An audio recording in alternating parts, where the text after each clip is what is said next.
আসসালামু আলাইকুম। Technique easy এডুকেশনের পক্ষ থেকে আপনাদেরকে জানাচ্ছি আন্তরিক শুভেচ্ছা ও অভিনন্দন।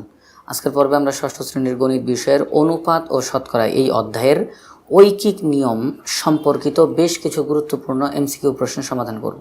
সবার প্রথমে আমরা যেই প্রশ্নটির সমাধান করব, 1 নম্বর প্রশ্ন, এক হালি কলার দাম 16 টাকা হলে 12টি কলার দাম কত? তাহলে এক হালি কলার দাম যদি 16 টাকা হয়, 12টি কলার দাম কত? আমরা এক হালি বলতে জানি 4টি, এক হালিতে 4টি হয়। তাহলে আমরা বলবো 4টি কলার দাম 16 টাকা, অতএব একটি কলার দাম কম হবে। 4টি কলার দাম যত, একটি কলার দাম তার চেয়ে কম হবে। তাহলে এখানে হবে ভাগ 16, তাকে ভাগ করব 4 দ্বারা। অতএব আমাদেরকে তারা জানতে চায় 12টি কলার দাম কত। তাহলে আমরা লিখব 12টি কলার দাম, একটি কলার দাম যত, 12টি কলার দাম তার চেয়ে বেশি হবে। আমরা 12কে উপরে গুণ করব। আমরা যখন কোনো সংখ্যা উপরে গুণ করি তখন তার মান বাড়ে, আর যখন কোনো সংখ্যা এই ভাগ চিহ্নের নিচে গুণ করি তখন তার মান কমে যায়। একটি কলার দাম যত হবে, 12টি কলার দাম তার চেয়ে বেশি হবে। এই জন্য আমরা 12কে এই ভাগ চিহ্নের উপরে গুণ করব, এর দ্বারা মান বাড়বে। তো এখানে লক্ষণীয় যে বিষয় সেটি হচ্ছে, এই যে একটি কলার দাম আমরা নিজেরা বের করে নিলাম, ঐকিক নিয়ম বলতে এটাকেই বোঝানো হয় যে যা কিছুই দেওয়া থাকবে প্রথমে একটির মান বের করে নিতে হবে। একটি আপেলের 10টি আপেলের দাম দেওয়া আছে, একটি আপেলের দাম বের করে তারপরে আপনার প্রশ্নে যেটা জিজ্ঞাসা করবে সেটা বের করতে হবে। মনে করেন যে 10টি আপেলের দাম 50 টাকা, 60টি আপেলের দাম কত এটা তারা জানতে চায়। তাহলে আগে একটি আপেলের দাম বের করে নিতে হবে, তারপরে 60টি আপেলের দাম বের করব। বলল যে একটি কাজ করতে 10 জন শ্রমিকের 7 দিন লাগে, তাহলে ওই কাজটা করতে 20 জন শ্রমিকের কত দিন লাগবে? তাহলে এখানে আগে বের করে নিতে হবে যে একজন শ্রমিকের কত দিন লাগবে, তারপর অঙ্কটা করব। অর্থাৎ ঐকিক নিয়ম বলতে বোঝানো হয় প্রথমে একের মান বের করে নিতে হবে, তারপর আমাদের প্রশ্ন অনুযায়ী অঙ্কটা করতে হবে। তো এখানের মধ্যে আমরা 4টি কলার দাম 16 টাকা এটা তারা দিয়েই দিছে, আমরা একটি কলার দাম কত সেটা আগে আমরা বের করে নিছি, তারপরে আমাদের প্রশ্নে যেটা জানতে চাই তার মান বের করছি। তো এখন 12টি কলার দাম কত হবে? 4 16-র মধ্যে যায় 4 বার, 4 4 16, 4 গুণ 12, 4 12 48 টাকা। তার মানে এক হালি কলার দাম 16 টাকা হলে 12টি কলার দাম 48 টাকা। এটা আমাদের গ নাম্বার অপশনে রয়েছে। এছাড়াও এই অঙ্কটা আমরা আরেকভাবে করতে পারি, সেটা হচ্ছে 12টি কলা মানে কয় হালি? এক হালি তো এখানে দেওয়া আছে, তাহলে 12টি কলা, এখানে তো হালি দেওয়া নেই, এটাকে যদি হালিতে প্রকাশ করি 12টি কলাতে কয় হালি হবে? এক হালিতে যেহেতু 4টি, তাহলে 12টি কলাতে 3 হালি হবে। কয় হালি? 3 হালি। তখন আমরা বলবো এক হালি কলার দাম 16 টাকা, অতএব 3 হালি কলার দাম 16 গুণ 3, 3 16 48 টাকা। একই রকম ফলাফল বেরোবে। 2 নম্বর প্রশ্ন, দিনের সংখ্যা কমলে শ্রমিকের সংখ্যা কি হবে? এখানে অপশনে দেওয়া আছে ক নাম্বার অপশন, কমবে, বাড়বে, সমান থাকবে, কিছুই হবে না। মনে রাখতে হবে যখন দিনের সংখ্যা কমে, এখানে দিনের সংখ্যা বলতে মনে করেন যে কোনো একটা কাজে বলা হলো যে 20 জন শ্রমিক 10 দিনে কাজটা করতে পারে, অর্থাৎ 10 দিনে ওই কাজটা 20 জন শ্রমিক করে দিতে পারে। এখন যদি দিনের সংখ্যা কমে, যদি বলা হয় যে ওই 10 দিনের কাজ 3 দিনের মধ্যে শেষ করতে হবে, যে কাজটা 10 দিন যাবৎ করা যাইতো ওই কাজটাকে এখন 3 দিনের মধ্যে শেষ করতে হবে, তাহলে 10 দিন করার জন্য যেই পরিমাণ শ্রমিক দরকার ছিল, এখন 3 দিনের মধ্যে যদি কাজটা শেষ করতে হয় ওই পরিমাণ শ্রমিক হবে না, শ্রমিক আরও বেশি লাগবে, কারণ সময় কম দেওয়া হয়েছে। দিন মানেই তো সময়, তাহলে সময় যেহেতু কম দেওয়া হয়েছে আমার লোক বেশি লাগবে, শ্রমিকের পরিমাণ বাড়বে। আর যদি শ্রমিকের পরিমাণ বাড়ায় দেয় তাহলে দিনের সংখ্যা কমবে, এরকম। তাহলে দিনের সংখ্যা কমলে শ্রমিকের সংখ্যা বাড়বে, একটা কমলে আরেকটা বাড়বে এখানের মধ্যে।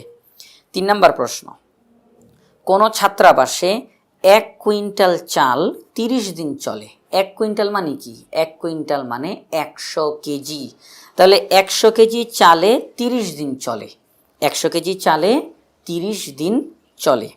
20 কেজি চালে কত দিন চলবে? তাহলে আমরা কথাটা এইভাবে করে লিখতে পারি যে এখানের মধ্যে যেহেতু কত দিন চলবে, দিন জানতে চাই, মনে রাখতে হবে প্রশ্নে যেটা জানতে চাবে তাকে, এই যে আমরা যে লাইনগুলো লিখলাম তাকে লিখতে হবে লাইনের ডান দিকে। আমি আবারও বলি, প্রশ্নে যেটা জানতে চাবে সেটা হবে লাইনের ডান দিকে। লাইনের এটা বাম দিক, এটা ডান দিক, তাহলে প্রশ্নে যেটা জানতে চাবে সেটা হবে লাইনের ডান দিকে। আমাদের এই প্রশ্নে জানতে চায় কত দিন চলবে, তাহলে দিন কথাটা হবে লাইনের ডান দিকে। আমরা তাহলে বলবো এই যে 1 কুইন্টাল মানে 100 কেজি, তাহলে আমরা বলবো 100 কেজি চাল লাগে 30 দিনে, অতএব 1 কেজি চাল লাগে। এই যে আমরা 1 কেজির মান বের করতেছি, আগে 1-এর মান বের করতেছি, এটাই হচ্ছে ঐকিক নিয়ম। তাহলে 1 কেজি চাল লাগে, 100 কেজি চাল যদি 30 দিনে লাগে, 1 কেজি চাল আরও কম দিনে লাগবে, কারণ যেহেতু এখানে চালের পরিমাণ কমাই দিছি তাহলে দিনও আরও কম লাগবে। তাহলে এখানে ভাগ হবে, উপরে 30 নিচে 100। তাহলে আমাদের প্রশ্নে জানতে চাই 20 কেজি চালে কত দিন চলবে। তাহলে 20 কেজি চালে চলবে, 1-এর চাইতে 20 বড়, আগের অঙ্কটার মতো 1-এর চাইতে যেহেতু 20 বড় আমরা 20কে উপরে গুণ করব। তাহলে আগে থেকেই আছে 100/30, আর আমরা এখন 20কে উপরে গুণ করলাম। এখন যদি আমরা কাটাকাটি করি দেখি আমাদের ফলাফলটা কত হয়। 20 20-এর মধ্যে যায় একবার, 20 100-র মধ্যে যায় 5 বার, 5 20 100, আর এখানে 20 1 20। এই যে 5 এই 30-এর মধ্যে যায় 6 বার, 5 6 30, 5 6 30। তাহলে ফলাফল কত? 6 1 6 দিন। অর্থাৎ 1 কুইন্টাল চাল, অর্থাৎ 100 কেজি চাল যদি 30 দিনে চলে, তাহলে 20 কেজি চালে 6 দিন চলবে। কয় দিন চলবে? 6 দিন। 6 দিন আমাদের খ নাম্বার অপশন আছে, এটি হচ্ছে সঠিক উত্তর। 4 নম্বর প্রশ্নে বলেছে 15টি কমলালেবুর দাম 60 টাকা হলে 21টি কমলালেবুর দাম নিচের কোনটি? একই রকমের অঙ্ক, এবং মনে রাখতে হবে এখানে যেহেতু আমরা ঐকিক নিয়মের অঙ্ক করতেছি, প্রায় অধিকাংশ অঙ্কগুলি আমরা একই ধরনের অঙ্ক পাবো, কিন্তু এই অঙ্কগুলো করলে আমাদের অনেক বেশি প্র্যাকটিস হবে, কোথায় কীভাবে করে কাটাকাটি করতে হবে, কত তাড়াতাড়ি করা যায়, এই জিনিসগুলো আমাদের অনেক উপকার হবে। 15টি কমলালেবুর দাম 60 টাকা, 21টি কমলালেবুর দাম নিচের কোনটি? যেহেতু তারা দাম জানতে চায়, তাহলে আমরা দাম যেটা দেওয়া আছে তাকে আমরা লাইনের ডান দিকে লিখব। আমরা তাহলে এখানে আমাদের লিখতে পারি এরকমভাবে, 15টি কমলালেবুর দাম, আমি পুরো কথাটা লিখলাম না, 15টি কমলালেবুর দাম 60 টাকা, অতএব একটি কমলালেবুর দাম অবশ্যই কম হবে, 60 ভাগ দিয়ে নিচে 15। এখন তারা জানতে চায় 21টি কমলালেবুর দাম কত? 1-এর চাইতে 21 বড়, তাহলে আমরা 21কে উপরে গুণ করব, তাহলে আমাদের ফলাফল বের হয়ে যাবে। আমরা দেখি এখানে ফলাফল কত বের হয়। আমরা কাটাকাটি করার চেষ্টা করব। আমরা 5 দিয়ে কাটাকাটি করতে পারি, 3 দিয়ে কাটাকাটি করতে পারি। তো 5 15-র মধ্যে যায় 3 বার, 3 5 15, 5 60-এর মধ্যে যায় 12 বার, 5 12 60। এরপর আরও কাটাকাটি করা যায়, হ্যাঁ আরও কাটাকাটি করা যায়, যেমন 3 12-র মধ্যে যায় 4 বার, 3 4 12, 3 4 12। অথবা আমরা এক কথায় বলতে পারতাম যে 15 60-এর মধ্যে 4 বার যায়, 15 60-এর মধ্যে 4 বার যায়, 4 15 60, সেভাবে করেও বলা যাবে। এখন 4 দিয়ে যদি আমরা 21কে গুণ দিই তাহলে হবে 84 টাকা। তাহলে 21টি কমলালেবুর দাম 84 টাকা। 84 টাকা আমাদের গ নাম্বার অপশনে দেওয়া রয়েছে, এটি সঠিক উত্তর। 5 নম্বর প্রশ্ন, 7 কেজি চালের দাম 280 টাকা হলে 2 কেজি চালের দাম কত? তাহলে আমরা বলবো 7 কেজি চালের দাম 280 টাকা, অতএব 1 কেজি চালের দাম 280 ভাগ 7, অতএব 2 কেজি চালের দাম 280 গুণ 2 নিচে 7। এই যে 7 এই 28-এর মধ্যে যায় 4 বার, 4 7 28, আর এই শূন্যটা কেটে দিয়ে 4-এর পাশে বসাই দিব। শেষ আমাদের কাটাকাটি করে, এখন শুধু ফলাফল বের করব। 40 দুগুণে 80। তাহলে আমরা বুঝতে পারলাম 7 কেজি চালের দাম 280 টাকা হলে 2 কেজি চালের দাম 80 টাকা। 80 টাকা আমাদের ক নাম্বার অপশনে দেওয়া রয়েছে। 6 নম্বর প্রশ্ন, 15টি কলমের দাম 60 টাকা হলে 17টি কলমের দাম কত? যদি 15টা কলমের দাম 60 টাকা হয়, তাহলে 17টা কলমের দাম কত হবে সেটা আমরা এখন নির্ণয় করব। আমরা এখন এখানে আমাদের লিখতে পারি যে 15টি কলমের দাম 60 টাকা, এই কথাটা আমরা এখানে আমাদের লিখলাম। অতএব একটি কলমের দাম উপরে 60 নিচে 15 টাকা, অতএব 17টি কলমের দাম 60 গুণ 17 নিচে 15। 15 60-এর মধ্যে 4 বার যায়, আমরা কাটাকাটি করলাম। তাহলে এখন ফলাফল কত হবে? 4 দিয়ে 17কে গুণ দিলে হবে 68 টাকা। তাহলে 15টি কলমের দাম যদি 60 টাকা হয়, একটি কলমের দাম 68 টাকা। 68 টাকা আমাদের এখানে ক নাম্বার অপশনে দেওয়া রয়েছে, এটি হচ্ছে সঠিক উত্তর। 7 নম্বর প্রশ্নে বলা হয়েছে ঐকিক নিয়মে লোক সংখ্যা বাড়লে দিনের সংখ্যা কি হবে? একটু আগে যেমন আমরা প্রশ্নে সেখানের মধ্যে পড়ে আসছি যে দিনের সংখ্যা কমলে লোকের সংখ্যা বাড়বে, আর এখানে প্রশ্নটি উল্টে দিছে, লোকের সংখ্যা বাড়লে দিনের সংখ্যা কি হবে? দিনের সংখ্যা কমবে। কিন্তু কেন?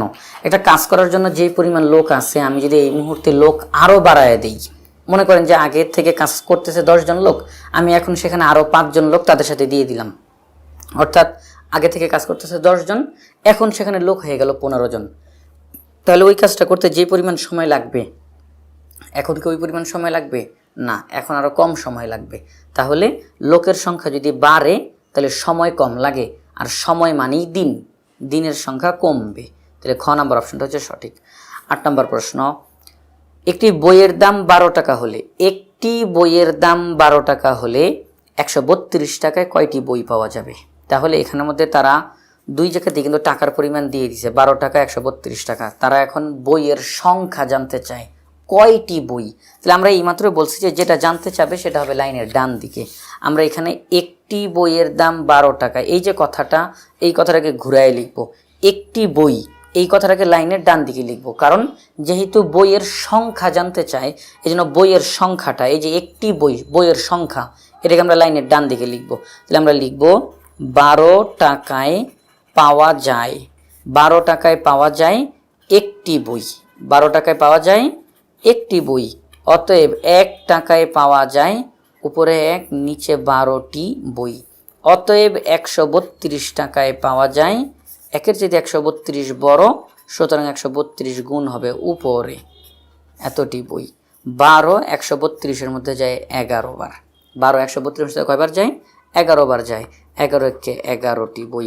আমরা বুঝতে পারলাম 12 টাকায় যদি একটি বই পাওয়া যায় তাহলে 132 টাকায় 11টি বই পাওয়া যাবে। 11টি বই, এটা আমাদের গ নাম্বার অপশনে দেওয়া রয়েছে, এটি হচ্ছে সঠিক উত্তর। 9 নম্বর প্রশ্ন, এক হালি কলার দাম 30 টাকা হলে 120 টাকায় কয়টি কলা পাওয়া যাবে?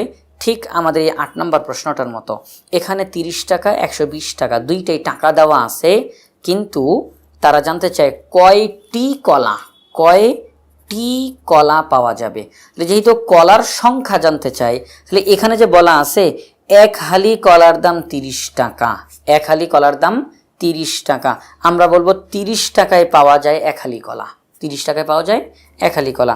আমরা তাহলে কথাটাকে এখানে এইভাবে লিখব, 30 টাকায় পাওয়া যায় এক হালি কলা। এক হালি কলা মানে কয়টি? 4টি। আমরা এক হালির পরিবর্তে 4টি লিখব, 4টি কলা। অতএব 1 টাকায় পাওয়া যায় উপরে 4 নিচে 30টি কলা। অতএব আমাদের প্রশ্নে তারা বলছে 120 টাকায় কয়টি কলা পাওয়া যায়? 120 টাকায় পাওয়া যায় 4 গুণ 120 নিচে 30টি কলা। 30 120-এর মধ্যে 4 বার যায়, কারণ 3 12-এর মধ্যে 4 বার যায়, আর এই 0 0 কাটা হয়ে গেল, তাহলে 4 বার। 4 গুণ 4 4 4 16টি কলা। তাহলে আমরা বুঝতে পারলাম 120 টাকায় পাওয়া যায় 16টি কলা। এই যে 16টি কলা পাওয়া যায়, এটি আমাদের খ নাম্বার অপশনে দেওয়া রয়েছে।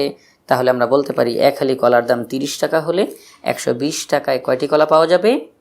16টি কলা পাওয়া যাবে। 10 নম্বর প্রশ্নে জানতে চাওয়া হয়েছে 1 ডজন ডিমের দাম 54 টাকা হলে 45 টাকায় কয়টি ডিম পাওয়া যাবে? অর্থাৎ 1 ডজন ডিম, 1 ডজন মানে কি 12টি, তাহলে 12টি ডিমের দাম যদি 54 টাকা হয় তাহলে 45 টাকা দিয়ে কয়টি ডিম পাওয়া যাবে? আমাদেরকে এখানে যেহেতু কয়টি ডিম পাওয়া যাবে ডিমের সংখ্যা জানতে চাই, তাহলে আমরা করব কি, ডিমের সংখ্যা এই কথাটাকে লাইনের ডান দিকে লিখব। আমরা কথাটাকে এইভাবে করে লিখব, প্রথমে যেই তথ্যটা দেওয়া আছে সেই তথ্যটাকে একটু উল্টায় লিখব, যে 54 টাকায় পাওয়া যায়, 54 টাকায় পাওয়া যায় 12টি। 1 ডজন মানে কি 12টি, আমরা সংখ্যা এইভাবে করে প্রকাশ করে লিখব। আমরা 1 ডজন লিখলে কিন্তু ফলাফলটা ডজনে বের হবে। তো এখানে আমাদের কিন্তু খেয়াল করলে দেখবেন টি টি টি টি দেওয়া আছে, কত টি, ডজন কিন্তু দেওয়া নাই। তাহলে 54 টাকায় পাওয়া যায় 12টি ডিম, 54 টাকায় পাওয়া যায় 12টি ডিম। অতএব 1 টাকায় পাওয়া যায় উপরে 12 নিচে 54টি, অতএব 45 টাকায় পাওয়া যায়। এখন আমাদের প্রশ্নের উত্তর বেরোবে, এই যে 1 টাকায় কয়টি ডিম পাওয়া যায় এটা যে আমরা বের করলাম, এটাই হচ্ছে ঐকিক নিয়ম। তাহলে 45 টাকায় পাওয়া যায় উপরে 12 গুণ 45 নিচে 54। এখন আমরা কাটাকাটি করার চেষ্টা করব যে এখানের মধ্যে কত দিয়ে কাটাকাটি করা যায়। এখানের মধ্যে 6 দিয়ে আমরা কাটাকাটি করতে পারি। 6 12-এর মধ্যে যায় 2 বার, 6 দ্বিগুণে 12, 6 54-এর মধ্যে যায় 9 বার, 6 নং 54, 9 আবার 45-এর মধ্যে যায় 5 বার, 5 নং 45। এই যে আমাদের কাটাকাটি করা হয়ে গেল, 2 গুণ 5, 5 দুগুণে 10টি। আমরা জানতে পারলাম যে 54 টাকায় যদি 12টি ডিম পাওয়া যায় তাহলে 45 টাকায় 10টি ডিম পাওয়া যাবে। 10টি টিম আমাদের গ নাম্বার অপশনে দেওয়া রয়েছে, এটি হচ্ছে সঠিক উত্তর। এরপরে 11 নম্বর প্রশ্ন, এখানে জানতে চেয়েছে 5টি চেয়ারের দাম যদি 1575 টাকা হয় তাহলে 630 টাকায় কয়টি চেয়ার পাওয়া যাবে। আমরা প্রথমে বলেছি যে একই রকমের প্রশ্ন আমরা পাবো, একই নিয়মের, কারণ এখানে সবগুলো অঙ্কই ঐকিক নিয়মের অঙ্ক।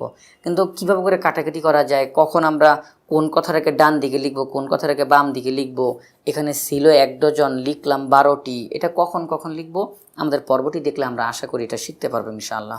তো এখানে আমাদের 5টি চেয়ারের দাম 1575 টাকা, তাহলে 630 টাকায় কয়টি চেয়ার পাওয়া যাবে। তাহলে আমাদেরকে এখানে যেহেতু চেয়ারের সংখ্যা জানতে চাই, তাহলে 5টি চেয়ার এই কথাটাকে আমরা লাইনের ডান দিকে লিখব। আমরা লিখব, এখানের মধ্যে আমরা লিখি যে 1575 টাকায় পাওয়া যায় 5টি চেয়ার, অতএব 1 টাকায় পাওয়া যায় উপরে 5 নিচে 1575টি চেয়ার, অতএব 630 টাকায় পাওয়া যায় 5 গুণ 630 নিচে 1575, পাশে লিখব টি চেয়ার। এখন আমরা এখানের মধ্যে কাটাকাটি করার চেষ্টা করব। তাহলে আমরা এখানের মধ্যে যদি কাটাকাটি করি, আমরা 5 দিয়ে কাটতে পারি। 5 মধ্যে যায় একবার, 5 1575 মধ্যে যায় 315 বার। এই যে 315 বার গেল, এটাকে আমরা এখানের মধ্যে একটু দেখিয়ে দিই। সেটা হচ্ছে 1575কে আমরা ভাগ করব 5 দ্বারা। 5 15-র মধ্যে যায় 3 বার, আমরা উপর থেকে নামাই 7। তাহলে আমরা যদি 1575কে যদি 5 দিয়ে ভাগ করতে চাই তাহলে ফলাফল কত হবে? 5 15-র মধ্যে যায় 3 বার, 3 5 15, 7কে নিচে নামাই, 5 7-এর মধ্যে যায় একবার, 5 1 5 থাকে 2, 5 2-এর মধ্যে যায় না, উপর থেকে 5 নামাই, 5 25-এর মধ্যে যাবে 5 বার, 5 25 5 বার, 5 5 25 থাকবে 0। তাহলে 1575-এর মধ্যে 5 315 বার যায়। আমরা এখানে এই কাটাকাটিটাই করলাম। 5 5-এর মধ্যে যায় একবার, 5 1575-এর মধ্যে যায় 315 বার, 315 630-এর মধ্যে 2 বার যায়, 315 630-এর মধ্যে 2 বার যায়। তাহলে ফলাফল 2 1-কে 2টি চেয়ার, অর্থাৎ 1575 টাকায় যদি 5টি চেয়ার পাওয়া যায়, 630 টাকায় 2টি চেয়ার পাওয়া যাবে। 2টি চেয়ার আমাদের এখানে কোন অপশনে দেওয়া রয়েছে? গ নাম্বার অপশনে দেওয়া রয়েছে, এটি সঠিক উত্তর। 12 নম্বর প্রশ্নে জানতে চেয়েছে 15 কেজি চাল 225 টাকায় পাওয়া গেলে 330 টাকায় কত কেজি চাল পাওয়া যাবে। একই রকমের অঙ্ক। আমরা এটার সমাধান কিভাবে করে করতে পারি সেটা হচ্ছে, আমরা বলবো 225 টাকায় পাওয়া যায় 15 কেজি চাল, অতএব 1 টাকায় পাওয়া যায় উপরে 15 নিচে 225 কেজি, অতএব 330 টাকায় পাওয়া যায় উপরে 15 গুণ 330 নিচে 225। আমরা এখানের মধ্যে কাটাকাটি করার চেষ্টা করব। আমরা যদি এখানের মধ্যে কাটাকাটি করি তাহলে ফলাফলটা কীরকম হবে? 15-র মধ্যে যাবে একবার, 15 225-এর মধ্যে যাবে 15 বার, কারণ 15 গুণ 15 ফলাফল 225। তাহলে 15 225-এর মধ্যে 15 বার যায়, 15 330-এর মধ্যে 22 বার যায়, 15 330-এর মধ্যে কয়বার যায়? 22 বার যায়। তাহলে ফলাফল 22 1-কে 22। তাহলে তারা জানতে চায় 15 কেজি চাল 225 টাকায় পাওয়া গেলে 330 টাকায় কত কেজি চাল পাওয়া যাবে? 22 কেজি চাল পাওয়া যাবে। 22 কেজি ঘ নাম্বার অপশনে রয়েছে, এটি হচ্ছে সঠিক উত্তর। 13 নম্বর প্রশ্নে তারা জানতে চেয়েছে 5টি আমের দাম 12 সমস্ত 5 ভাগের 1 টাকা হলে একটি আমের দাম কত। একেবারেই সহজ এই অঙ্কটা। সেটা হচ্ছে, আমরা লিখব 5টি আমের দাম 12 সমস্ত 5 ভাগের 1 টাকা। আমরা এখানে একটা কাজ করতে পারি, সেটা হচ্ছে 12 সমস্ত 5 ভাগের 1, এটিকে আমরা যেহেতু মিশ্র ভগ্নাংশ আছে তাকে অপ্রকৃত ভগ্নাংশ বানিয়ে ফেলতে পারি। 5 12 60 আর 1 যোগ করলে হবে 61, নিচে 5। তাহলে আমরা বলতে পারি, এই লাইনটা না লিখে আমরা এইভাবে করে লিখতে পারি যে 5টি আমের দাম 5 ভাগের 61 টাকা। এখন আপনারা চাইলে এই কাজটা কী করতে পারেন জানেন? 5টি আমের দাম 12 সমস্ত 5 ভাগের 1 টাকা বা 5 ভাগের 61 টাকা, এই কথাটাকে এখানে লিখে দিতে পারেন, কোনো সমস্যা নেই। তাহলে একটি আমের দাম কত হবে? 5টি আমের দাম যত হবে একটি আমের দাম তার চেয়ে কম হবে। এই জন্য আমরা এখানের মধ্যে ভাগ করব। 5 ভাগের 61 ভাগ 5। 5 ভাগের 61 হচ্ছে 5টি আমের দাম। তারা জানতে চায় একটি আমের দাম কত। তাহলে আমরা 5 দ্বারা ভাগ করব। আমরা জানি যে ভাগের অঙ্ক আমরা গুণের মাধ্যমে করতে পারি। সেটা কিভাবে? সেটি হচ্ছে ভাগকে আমরা উল্টে গুণ করে দিব, তাহলে ভাগের পরে যেটা থাকবে সেটা উল্টে যাবে। ভাগে 5-এর নিচে আছে 1, চলে যাবে উপরে, উপরে আছে 5, চলে যাবে নিচে। এখন কি আসে ফলাফল আমরা দেখি, কোনো কাটাকাটি করা যায় না, উপরে নিচে কোনো কাটাকাটি করা যায় না। তাহলে উপরে উপরে গুণ, নিচে নিচে গুণ, 61 আর 1 গুণ করলে হবে 61, 5 আর 5 গুণ করলে হবে 25, 25 ভাগের 61। এটি একটি অপ্রকৃত ভগ্নাংশ, লব বড় হর ছোট। 25 61-র মধ্যে যায় 2 বার, 25 61-র মধ্যে কয়বার যায়? 2 বার যায়। 25 দুগুণে 50, 61 থেকে 50 বাদ দিলে থাকে 11। এটি হচ্ছে ভাগশেষ, তাকে আমরা লব হিসেবে লিখে দিব। তাহলে 25 ভাগের 61-কে যদি আমরা মিশ্র ভগ্নাংশে লিখতে চাই, ফলাফল হবে 2 ভাগের 11। আমরা বলতে পারি এক একটা আমের দাম 2 ভাগের 11 টাকা। এক একটি আমের দাম যদি 2 ভাগের 11 টাকা হয়, তাহলেই 5টি আমের দাম 12 ভাগের 1 টাকা হবে। খ নাম্বার অপশনটা সঠিক। এর পরবর্তী প্রশ্ন 14 নম্বর প্রশ্ন। একটি বিড়ালের, খেয়াল করবেন, একটি বিড়ালের একটি ইঁদুর ধরতে 1 মিনিট সময় লাগে। একটা বিড়াল, একটা ইঁদুর। এই একটা বিড়াল এই একটি ইঁদুরকে ধরতে সময় লাগে 1 মিনিট। একটি বিড়ালের একটি ইঁদুরকে ধরতে সময় লাগে 1 মিনিট। 10টি বিড়ালের 10টি ইঁদুর ধরতে কত মিনিট সময় লাগবে? এখন যে বিষয়টা খেয়াল করেন, ইঁদুর 10টা, যদি আমাদেরকে বলতো একটি বিড়ালকেই 10টি ইঁদুর ধরতে হবে, তাহলে কিন্তু ফলাফলটা একরকম হতো। সেটা কি? একটি বিড়ালের একটি ইঁদুর ধরতে 1 মিনিট সময় লাগে, একটি বিড়ালের 10টি ইঁদুর ধরতে 10 মিনিট সময় লাগবে, কারণ এক একটা ইঁদুর ধরার জন্য তার 1 মিনিট করে লেগে যাবে। তাহলে 10টা ইঁদুর ধরতে তার 10 মিনিট লাগবে। কিন্তু এখানে কিন্তু বিড়াল একটা না, এখানে বিড়াল 10টা বিড়াল। তাহলে 10টা বিড়াল, এক একটা বিড়াল এক একটা ইঁদুরকে ধরবে, এক একটা বিড়াল এক একটা ইঁদুরকে ধরবে। 10টা বিড়াল আলাদা আলাদা হয়ে 10টা ইঁদুরকে ধরবে। অর্থাৎ এক একটা বিড়াল এক একটা ইঁদুরকে গিয়ে যদি ধরে, আমাদের প্রথমেই কিন্তু তথ্যটা দেওয়া আছে, একটি বিড়ালের একটি ইঁদুরকে ধরতে 1 মিনিট সময় লাগে। তাহলে 10টি বিড়ালের 10টি ইঁদুরকে ধরতে কয় মিনিট সময় লাগে? 10 মিনিট। এই জায়গাটা আমাদের কনফিউশন তৈরি করে দেয়। না, 10 মিনিট না, সময় লাগবে 1 মিনিট। তার কারণ ওই 10টি বিড়াল তো আলাদা আলাদাভাবে বিড়ালকে ধরবে। ওখানে তো একটা বিড়ালকে 10টা ইঁদুরকে ধরতে হবে না, 10টা বিড়াল 10টি ইঁদুরকে ধরবে। তাহলে এই হিসাবটা কি হলো? 10টি বিড়াল, প্রত্যেকটা বিড়াল আলাদা আলাদাভাবে ইঁদুরকে ধরবে। তাহলে এই বিড়ালের 1 মিনিট সময় লাগবে ইঁদুর ধরতে, এই বিড়ালের 1 মিনিট, এই বিড়ালের 1 মিনিট, এরকম করে 10টা বিড়ালের 1 মিনিটের মধ্যে 10টা ইঁদুর ধরে ফেলবে। তাহলে এটার ফলাফল হবে 1 মিনিট। 15 নম্বর প্রশ্ন। 8টি পেন্সিলের দাম 32 টাকা হলে 60টি পেন্সিলের দাম কত? একেবারেই সহজ, আমরা এখানে মধ্যে লিখব 8টি পেন্সিলের দাম, 8টি পেন্সিলের দাম 32 টাকা। অতএব একটি পেন্সিলের দাম উপরে 32, নিচে 8 টাকা। অতএব 60টি পেন্সিলের দাম উপরে 32 গুণ 7, নিচে 8। 8 32-এর মধ্যে যায় 4 বার, 4 7 28 টাকা। অর্থাৎ 8টি পেন্সিল কিনতে যদি 32 টাকা লাগে, 60টি পেন্সিল কিনতে 28 টাকা লাগবে। তাহলে এখানে আমাদের 28 টাকা আমাদের গ নাম্বার অপশনে রয়েছে। এটি হচ্ছে সঠিক উত্তর। 16 নম্বর প্রশ্নে জানতে চেয়েছে 7 ডজন পেন্সিলের দাম 1442 টাকা হলে 1 ডজন পেন্সিলের দাম কত?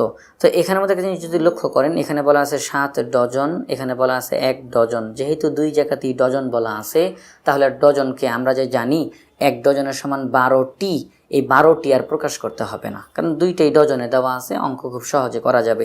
7 ডজন পেন্সিলের দাম যত, 1 ডজন পেন্সিলের দাম তার চেয়ে কম হবে। কত টাকা সেই 1 ডজন পেন্সিলের দাম, সেটাই আমাদেরকে বের করতে হবে। আমরা বলবো এখানের মধ্যে, আমরা এটা দিয়ে লিখি যে 7 ডজন পেন্সিলের দাম 1442 টাকা। অতএব 1 ডজন পেন্সিলের দাম উপরে 1442 ভাগ 7 টাকা। 1442 ক্ষেত্রে 7 দ্বারা ভাগ করতে হবে। আমরা একটু ভাগটা করে দেখাই।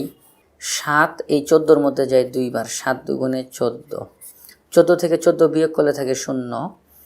7 এই 0-এর মধ্যে যায় না, 14 থেকে 14 বিয়োগ করলে যে 0 বের হয়, 7 সেই 0-এর মধ্যে যায় না। আমরা এই 0কে বড় বানানোর জন্য উপর থেকে একটা সংখ্যা নামাবো, 4। এখন উপর থেকে একটা সংখ্যা নামানোর পরেও 7 যায় না, কারণ 7 তো 4-এর মধ্যে যাবে না। তাহলে মনে রাখতে হবে সবসময় যে উপর থেকে একটা সংখ্যা নামানোর পরেও যদি ভাগ না যায়, উপর থেকে একটা সংখ্যা নামানোর পরেও যদি ভাগ না যায়, তাহলে সেখানে আমরা বলবো 0 বার যাবে। 7 0 0। 7 4-এর মধ্যে কয়বার যায়? 0 বার যায়। 7 0 0। 4 থেকে 0 বিয়োগ করলে হয় 4। উপর থেকে আমরা এই 2 নামাবো। 7 এই 42-এর মধ্যে যায় 6 বার। 6 7 42। তাহলে এই তথ্যটা সবসময় মনে রাখবেন যে একটা সংখ্যাকে বড় বানানোর জন্য আমরা যদি উপর থেকে একটা সংখ্যা নামাই, আর উপর থেকে একটা সংখ্যা নামানোর পরেও যদি ভাগ না যায়, উপর থেকে একটা সংখ্যা নামানোর পরেও যদি ভাগ না যায়, তাহলে বুঝতে হবে সেখানে 0 বার যাবে। তাহলে এইভাবে করে আমরা অঙ্কটা করে দিলাম। 7 1442-এর মধ্যে 206 বার যাবে, তাহলে 206 টাকা। তাহলে 7 ডজন পেন্সিলের দাম যদি 1442 টাকা হয়, 1 ডজন পেন্সিলের দাম 206 টাকা। 206 টাকা আমাদের কোন অপশনে রয়েছে আমরা সেটা দেখতে চাই। গ নাম্বার অপশনে রয়েছে, এটা হচ্ছে সঠিক উত্তর। 17 নম্বর প্রশ্ন, একটি ডিমের দাম 7.25 টাকা হলে 100টি ডিমের দাম কত? একেবারেই সহজ। একটি ডিমের দাম যত হবে 100টি ডিমের দাম তার চেয়ে বেশি হবে, তাহলে গুণ হবে। একটি ডিমের দাম 7.25 টাকা, তাহলে 100টি ডিমের দাম আমরা এখানে 100 দ্বারা গুণ করব। তাহলে ফলাফল কত হয় সেটা আমরা দেখতে চাই। আমরা জানি যে গুণ করলে মান বাড়ে, আর দশমিক যেখানে আছে সেখান থেকে ডান দিকে গেলে মান বাড়ে। দশমিক যেই স্থানে আছে সেখান থেকে ডান দিকে গেলে তার মান বাড়বে। 100-তে 2টা শূন্য আছে, তাহলে দশমিক 2 ঘর ডান দিকে যাবে। কয় ঘর ডান দিকে? 2 ঘর ডান দিকে। তাহলে দশমিক 1 ঘর ডানে আসলে 2-এর পরে আসবে, 2 ঘর ডানে আসলে 5-এর পরে আসবে, অর্থাৎ 7 2 5, এর পরে আসবে দশমিক।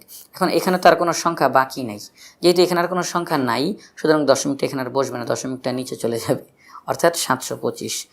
7.25কে যদি 100 দ্বারা গুণ দিই তাহলে 725 হয়। আমরা বলবো একটি ডিমের দাম 7.25 টাকা হলে 100টি ডিমের দাম হবে 725 টাকা। এটা গ নাম্বার অপশনে রয়েছে। এরপর 18 নম্বর প্রশ্নে বলা হয়েছে, একটি কলমের দাম 5 সমস্ত 2 ভাগের 1 টাকা হলে 20টি কলমের দাম কত? তাহলে একটি কলমের দাম যত, 20টি কলমের দাম তার চেয়ে বেশি হবে, তাহলে আমরা গুণ দিব 20 দ্বারা। পরবর্তী লাইনে 5 দুগুণে 10 আর 1 যোগ করলে হবে 11, নিচে 2 গুণ 20। 2 এই 20-এর মধ্যে যায় 10 বার, 10 দুগুণে 20। ফলাফল কত বের হয়? 11কে 10 দিয়ে গুণ দিলে হবে 110। অর্থাৎ একটি কলমের দাম যদি 5 সমস্ত 2 ভাগের 1 টাকা হয়, তাহলে 20টি কলমের দাম হবে 110 টাকা। 110 টাকা আমাদের গ নাম্বার অপশনে রয়েছে, এটি হচ্ছে সঠিক উত্তর। 19 নম্বর প্রশ্নে জানতে চায় 50 কুইন্টাল সমান কত কেজি? আমরা জানি 1 কুইন্টালে 100 কেজি। 1 কুইন্টালে 100 কেজি, তাহলে 50 কুইন্টালে কত হবে? 50 দিয়ে 100কে গুণ দিতে হবে, ফলাফল বের হয়ে যাবে। 1 কুইন্টালে যদি 100 কেজি হয়, 50 কুইন্টালে হবে 50 গুণ 100। 5 একে 5, 1 2 3, 3টা শূন্য বসিয়ে দিব, 5000 কেজি। 1 কুইন্টাল সমান 100 কেজি হলে 50 কুইন্টাল সমান 5000 কেজি। এটা আমাদের ঘ নাম্বার অপশনে দেওয়া রয়েছে। 20 নম্বর প্রশ্ন, একটি জিনিসের দাম, ওজন, পরিমাণ ইত্যাদি বের করে নির্দিষ্ট সংখ্যক এক জাতীয় জিনিসের দাম, ওজন, পরিমাণ ইত্যাদি নির্ণয় করার নিয়মকে বলা হয় ঐকিক নিয়ম। এটা কিভাবে? সেটা হচ্ছে এই যে আমরা এতক্ষণ যাবত যে অঙ্কগুলো করতেছি সেখানে আমরা কি করলাম, আমাদেরকে যেই প্রশ্নগুলো দেওয়া আছে আমরা সবার প্রথমে একটির মান বের করে নিতেছি। একটির মান বের করার পরে আমাদের প্রশ্নে যেটা জানতে চাই তার মান বের করতেছি। যেমন 10টি কলমের দাম দেওয়া আছে প্রশ্নে, তারা 3টি কলমের দাম জানতে চায়, তখন আমরা কি করি? আমরা সেখানে আগে একটি কলমের দাম বের করি, তারপরে 3টি কলমের দাম বের করি। তাহলে এই যে আগে একটি কলমের দাম বের করলাম, তাহলে একটি জিনিসের দাম বের করলাম, তারপরে নির্দিষ্ট সংখ্যক মানে আমাকে প্রশ্নে জানতে চাইছে 3টি, আমি তোমার মন গড়া বের করতেছি না, প্রশ্নে যেটা জানতে চাই নির্দিষ্ট একটা সংখ্যা, তাহলে নির্দিষ্ট সংখ্যক, যেমন 3টি কলমের দাম, তাহলে এই যে 3টি, তাহলে 3টি কলমের দাম নির্ণয় করা। প্রথমে একটি কলমের দাম বের করে তারপরে 3টি কলমের দাম বের করা, এই পদ্ধতিটাকে বলা হয় ঐকিক নিয়ম। এখন এখানে একটা শব্দ দেখবেন, আমি এখানে একটা দাগ দিলাম, এক জাতীয়। এক জাতীয় কেন বলা হলো? এখন আপনাকে যদি প্রশ্নে বলা হয় যে 10টি কলমের দাম যদি 20 টাকা হয়, 3টি পেন্সিলের দাম কত টাকা তুমি বলো, এখানে কিন্তু আমরা পারবো না, কারণ এখানে এক জাতীয় না। 10টি কলম আর 3টি পেন্সিল, কলম আর পেন্সিল তো এক জাতীয় না, সুতরাং অঙ্ক করা যাবে না। অঙ্ক করতে হলে অবশ্যই এক জাতীয় হতে হবে। কি হতে হবে? এক জাতীয়। যদি আমাকে প্রশ্নের প্রথমে কলমের কথা বলা থাকে তাহলে তারা জানতে চাবে কলমের দাম। যদি পেন্সিলের কথা বলা থাকে প্রশ্নে জানতে চাবে পেন্সিলের দাম। কিন্তু তারা তথ্যে দিয়ে দিল আপেলের দাম আর প্রশ্নে জানতে চাইল কমলার দাম, তাহলে তো হবে না। অবশ্যই এক জাতীয় হতে হবে। তাহলে আমরা বুঝতে পারলাম একটি জিনিসের দাম, ওজন, পরিমাণ ইত্যাদি বের করে নির্দিষ্ট সংখ্যক এক জাতীয় জিনিসের দাম, ওজন, পরিমাণ ইত্যাদি নির্ণয় করার নিয়মকে বলা হয় ঐকিক নিয়ম। তাহলে 20 নম্বর প্রশ্নের সঠিক উত্তর হচ্ছে খ, ঐকিক নিয়ম। আশা করি আজকের পর্বটি তোমাদের ভালো লেগেছে। পরবর্তী পর্ব দেখার আমন্ত্রণ জানিয়ে আজকের মতো এখানেই বিদায় নিচ্ছি। আসসালামু আলাইকুম।